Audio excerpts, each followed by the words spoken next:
भगवान श्री लक्ष्मी नारायण भगवान की जय। वक्रतुंड महाकायो सूर्यकोटि समप्रभ निर्विघ्नं कुरु मे देव सर्वकार्येषु सर्वदा। शारदा शारदाम्बोजो वदना वदनाम्बुजे सर्वदा सर्वदास्माकं सन्निधिं सन्निधिं कुरु। गुरुर्ब्रह्मा गुरुर्विष्णुर्गुरुर्देवो महेश्वरः गुरुर्साक्षात् परब्रह्म तस्मै श्री गुरवे नमः। अज्ञानतिमिरान्धस्य ज्ञानाञ्जनशलाकया चक्षुरुन्मीलितं येन तस्मै श्री गुरवे नमः। ब्रह्मौजसा भूषित भव्यभालम् दिव्यौजसा दीप्तविशालनेत्रम् शान्तिप्रदम् यस्य मुखारविन्दम् रङ्गावधूतम् प्रणतोऽस्मि नित्यम्। चन्द्रानलार्धदेहाय चन्द्रांशोषितमूर्तये चन्द्रार्कानलनेत्राय चन्द्रार्धशिरसे नमः। नमः पार्वतीपतये हर हर महादेव। या देवी सर्वभूतेषु चेतना अभिधीयते नमस्तस्यै नमस्तस्यै नमस्तस्यै नमो नमः। अम्बे मात की जय। भगवती जगदम्बा रुक्माम्बा मात की जय। वंदो सद्गुरुरंगने निज्ञानामृतपानार अज्ञानंधनिवारिणे करो ज्ञान झलकार। हस्ते दंडकमंडलम शुभवरम योगीन्द्रमुक्तिप्रदम् मायाजीत सदाय शान्तिसुखदम् श्रीरङ्गमोदप्रदम्। शोभे शुभ्रजटाकलापभर्या साक्षात् दत्तात्रेयम् एवा दत्त स्वरूप रंग गुरुजी सौनु करो मंगलम। योगीश्वर अवधूतने मारा लाख प्रणाम।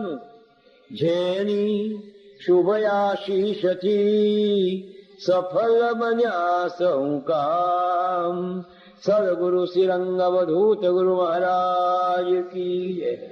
वंदो रुक्मावतने अनसूया साक्षात दो शुभ आशीष भगवती मागू जोड़ी हाथ।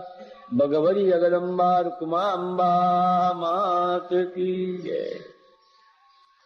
परम प्रेरक परमात्माना મંગલ નામનું સ્મરણ કરી એની મંગલ કથાનો આરંભ કરીએ।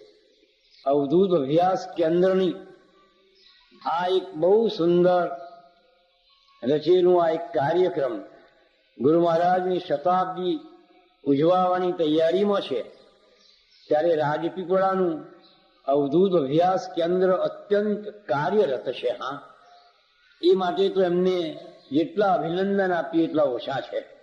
અને એ જ નિમિત્તે આ કથાની ગોઠવણી થઈ. થોડા વખત પર શિબિર થઈ ત્યારે પણ બધા ભેગા થઈને આપણે આનંદ કર્યો હતો.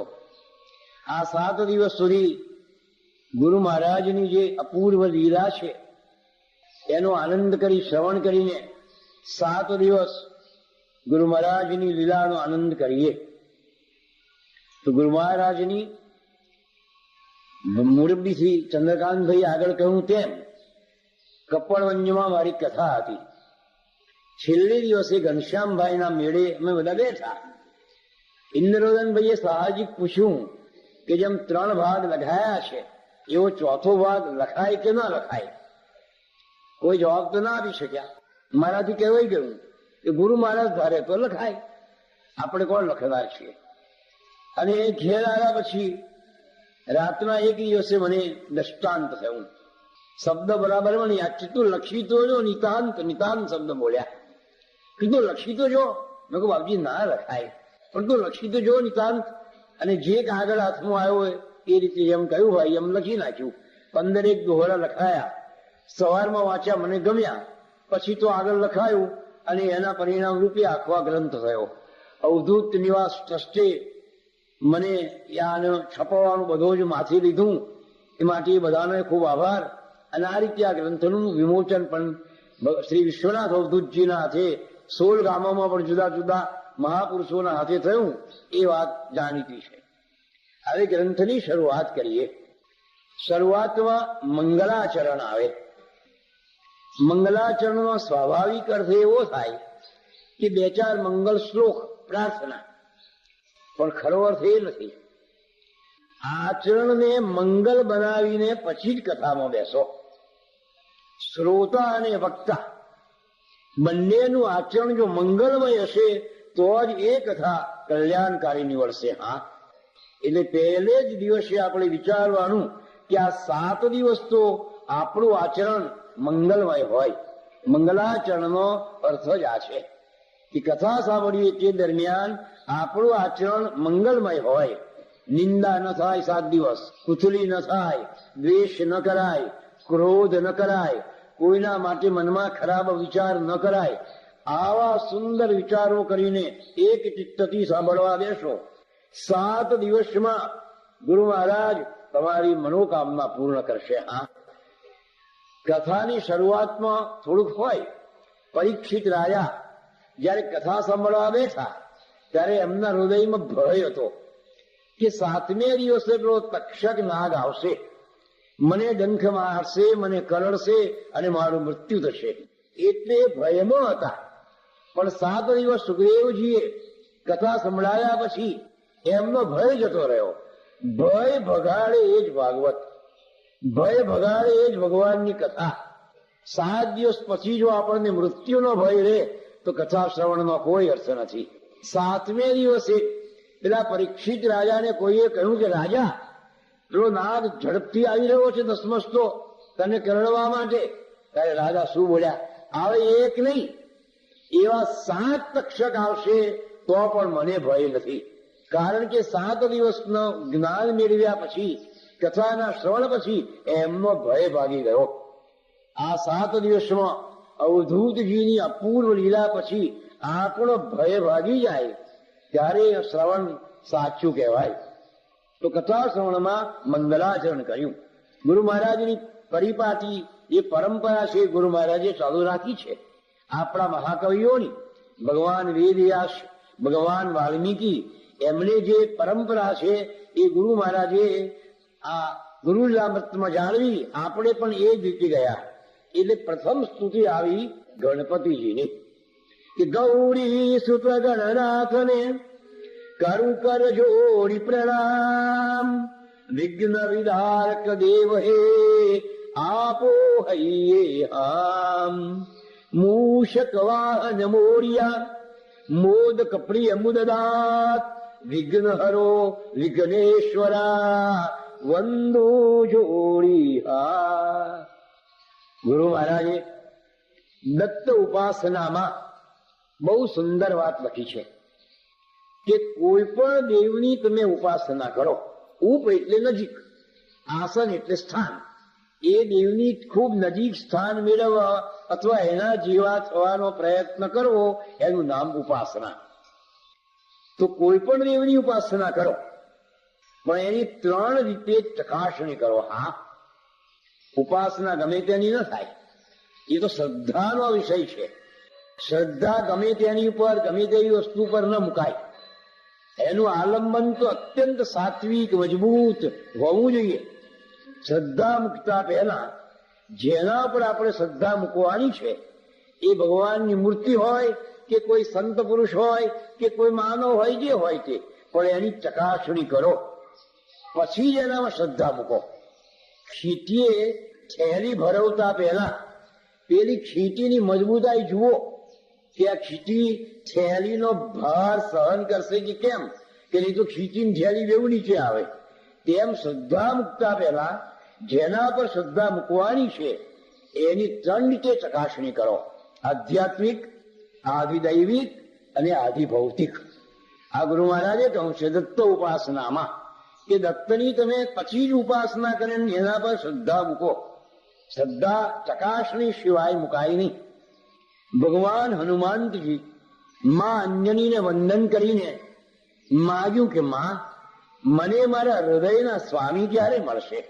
મારા ઉદ્ધારક, મારા તારક મને મળશે કે જા બેટા, મારા આશીર્વાદ છે, પણ જોજે હા કસોટી કરજે. કસોટી કર્યા સિવાય શ્રદ્ધા મૂકીશ ના. અને મિત્ર સુગ્રીવની સાથે સુમેરુની પર્વતની હારમાળામાં હનુમાનજી આમ તો મિત્રને મદદ કરતા રહ્યા હતા, પણ માના આશીર્વાદથી ક્યારે મારા સ્વામી મળે, ક્યારે મારા સ્વામી મળે એની રાહ જોઈ રહ્યા હતા. અને એક દિવસ પંપા સરોવરની કિનારે પાણી પીવા માટે, જલ પીવા હનુમાનજી ગયા. અને વૃક્ષની નીચે, વટવૃક્ષની નીચે શ્યામ અને ગૌર 2 સુંદર મૂર્તિઓ જોઈ. જોતા જ એમના હૃદયમાં આનંદ થઈ ગયો. જેને જોતા આપણા હૃદયમાં આનંદ થાય, જેને જોતા આપણે આપણું દુઃખ ભૂલી જઈએ, આપણા તાપ જ્યાં શાંત પામી જાય એ જ ભગવાન. પછી ગમે તે સ્વરૂપ હોય. હનુમાનજીને આનંદ થયો કે આજ મારા સ્વામી હશે, પણ માએ કહ્યું છે કસોટી કર્યા સિવાય શ્રદ્ધા મૂકીશ ના. એટલે હનુમાનજી મોટો પર્વત લઈ આવ્યા અને પર્વત લઈને જ્યાં રામજી ઉપર એમ નાખવા જાય છે, ભગવાને બાણ કાઢીને સહજ રીતે મારીને એમના હાથમાં જ પેલા પર્વતનો ચૂરો કરી નાખ્યો. હનુમાનજીને લાગ્યું કે આજ મારા ભગવાન, આજ મારા ભગવાન, આજ મારો નાથ, અને આજ મારું સર્વસ્વ, અને સર્વસ્વ સમર્પણ કરી દીધું. તેમ શ્રદ્ધા મૂકતા પહેલા કસોટી કરો, અને કસોટી કર્યા પછી એમ લાગે તો સર્વસ્વ સમર્પણ કરી દો, તારે શ્રદ્ધા આપણી ફળે. નાનકડો નરેન્દ્ર સ્વામી વિવેકાનંદ પાછળથી થયા. કોઈએ નરેન્દ્રને કહ્યું કે દક્ષિણેશ્વરમાં એક સાધુ છે, એને જો પૈસાનો સ્પર્શ કરે છે તો વિચ્છિદંચ્યો હોય એવી વેદના થાય છે. આ 17-18 વર્ષનો કિશોર હમણાં તાજો જ કોલેજમાંથી છૂટેલો આ વાત સાચી માને? અને આ તો વળી બહુ જ એ હતા. અરે ભાઈ, હોતું હશે, પૈસાને સ્પર્શ કરે ને વિચ્છી કરડે એવું લાગે? આ તો બધું ગપ્પું છે, મને આજે તપાસ કરવા દો. નરેન્દ્ર ગયો દક્ષિણેશ્વર. રામકૃષ્ણદેવ કઈ બહાર ગયા હતા, આસન ખાલી હતું. નરેન્દ્રે પોતાના ગજવામાંથી થોડાક પૈસા કાઢીને આસન નીચે મૂકી દીધા અને પાછો ડાયો થઈને બેસી ગયો. રામકૃષ્ણદેવ આવ્યા, જેવા બેસવા ગયા અને ઓ બાપ, મને વિછી કરડ્યો એમ કરીને નાસી ગયા. નરેન્દ્રને લાગ્યો કે વાત સાચી છે. જો પછી નરેન્દ્રે સર્વસ્વ સમર્પણ કરી દીધું. પછી તો મારા ગુરુથી મહાન વિશ્વમાં બીજો કોઈ નથી. નાસ્તિ તત્વમ ગુરો પરમ. આ એનો ભાવ આવી ગયો. અને એટલો સુંદર ભાવ આવી ગયો કે રામકૃષ્ણ દેવને છેલ્લી અવસ્થામાં કેન્સર થયેલું. એટલે બધા કેન્સરના ગરફા પડેલી છે. તો એક શિષ્ય એ બધા ગરફા એક પીચદાનીમાં ભેગા કરે, થૂકદાનીમાં. પેલી થૂકદાની ભરાઈ ગઈ. રાખાલ કરીને શિષ્ય હતો, એ બહાર ઢોળવા જતો હતો. આ નરેન્દ્ર જો એ ક્યાં ઢોળે છે? આ તો નયું જ્ઞાન છે, આ કેન્સરના ગરફા છે. આ તો અરે લાવ, વિવેકાનંદ અથવા તો નરેન્દ્ર ઘટાડી દો.